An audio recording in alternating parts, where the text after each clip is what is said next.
ہماری اس حاضری کو اللہ بے انتہا قبول فرمائے. زور سے کہہ دو آمین. بزنیاں آمین. اور ایک بار آمین.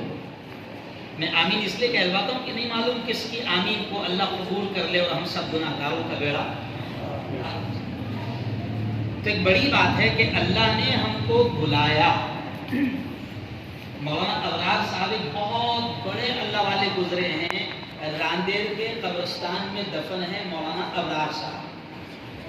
تو وہ کہتے تھے کہ اللہ نے بلایا اور اللہ بلاتا ہے, اللہ ہدایت دیتا ہے, اللہ توفیق دیتا ہے, ورنہ انسان کے بس کی. مولانا کہتے تھے کہ اللہ اگر توفیق نہ دے انسان کے بس کی بولو بات نہیں. ورنہ اگر اللہ توفیق نہ دے, اللہ ہدایت نہ دے, تو پھر مسجد کے بازو میں اللہ کے گھر کے بازو میں گھر رہتا ہے اور روزانہ اللہ دعوت دیتا ہے. اللہ کا پکارنے والا پکارتا ہے حی علی الصلاۃ, آجا میرے بندے نماز کو آجا. حی علی الفلاح, آجا دیکھ کامیابی اسی میں ہے. الصلاۃ خیر من النوم, نیند سے بہتر نماز ہے. 5 مرتبہ اللہ کی طرف سے بلانے والا بلاتا ہے, اللہ کی طرف سے دعوت دی جاتی ہے, مگر پھر بھی نہیں آ پاتا ہے اگر اللہ توفیق نہ دے. تو مولانا ابرار صاحب کہا کرتے تھے کہ اگر نمازوں کو آنے کی توفیق ہو جائے تو اللہ کا شکر ادا کرو اس بات پر کہ اللہ ہم سے محبت کرتا ہے.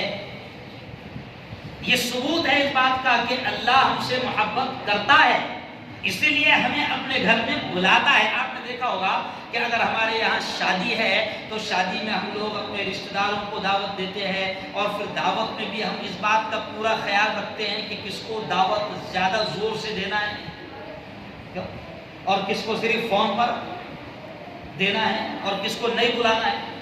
ابھی کل کے روز ایک دعوت دینے والا ہے, ظاہر بات ہے کہ اس کو نہیں بلانا ہوگا تو پہلے ہی کہنے لگا کہ مجھے معلوم ہے آپ نہیں آئیں گے. نہیں سمجھا؟ ارے کچھ سمجھے شاید.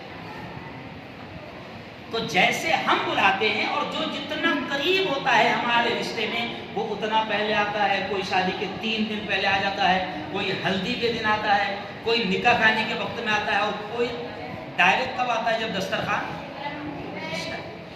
تو جیسے یہ تمام لوگ آتے ہیں ویسے ہی اللہ والے کہتے ہیں کہ اللہ بھی جن سے محبت کرتا ہے اللہ انہیں بلاتا ہے, اللہ انہیں ہدایت دیتا ہے, اللہ انہیں توفیق دیتا ہے. ایک اللہ والے نے بڑی پیاری بات کہی ہے, ایک اللہ والے نے بڑی پیاری بات کہی ہے کہ اگر تو نماز کو نہیں آ پاتا, اگر تجھے مسجد میں آنے کی توفیق نہیں ہوتی, اگر تجھے اذان سننے کے بعد بھی اللہ کے گھر میں آنے کی توفیق نہیں ہوتی, سجدوں کی توفیق نہیں ہوتی, تو ایک اللہ والے نے بڑی پیاری بات کہی ہے کہ تو اپنی قسمت پر رو, تو اپنی بدنصیبی پر رو کہ تو اتنا بدنصیب ہے کہ اللہ تجھے اپنے گھر میں آنے کی ہدایت بھی نہیں دیتا. اپنی بدنصیبی پر رو, اپنی قسمت پر رو کہ اللہ تمہیں آنے کی ہدایت بھی نہیں دے رہا ہے. کیونکہ ایمان کے بعد سب سے زیادہ اہم اگر کوئی چیز عبادت ہے تو پیارے آقا جناب محمد مصطفیٰ, زور سے کہہ دو, صلی اللہ علیہ وسلم نے فرمایا کہ ایمان لانے کے بعد اللہ کو سب سے زیادہ اگر پسندیدہ کوئی عبادت ہے تو وہ ہے نماز.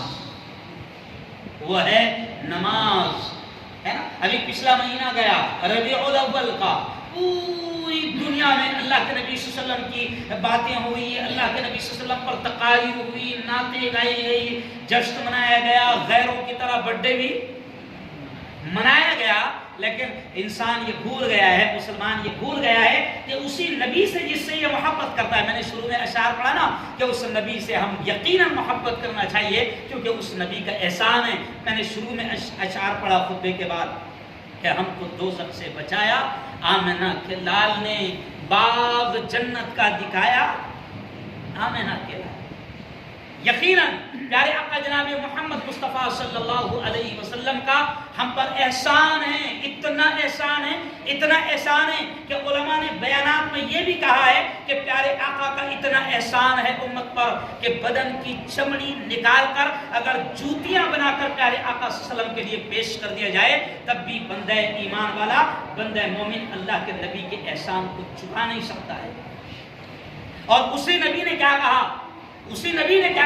الصلاۃ قرۃ عینی، نماز میری آنکھوں کی ٹھنڈک ہے، نماز میری آنکھوں کی ٹھنڈک ہے، نماز میری آنکھوں کی ٹھنڈک ہے، اسی نبی کا فرمان۔ اور آج میں نے آپ کے یہاں بیان کو عنوان یہی سوچا ہے،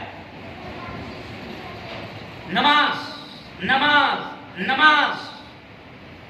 اور آپ اس بات کو بھی سمجھ سکتے ہیں کہ قرآن پاک میں بے شمار جگہ پر اللہ رب العزت نے اگر کسی چیز کا بار بار حکم اگر کسی چیز کا دیا ہے تو وہ نماز کا۔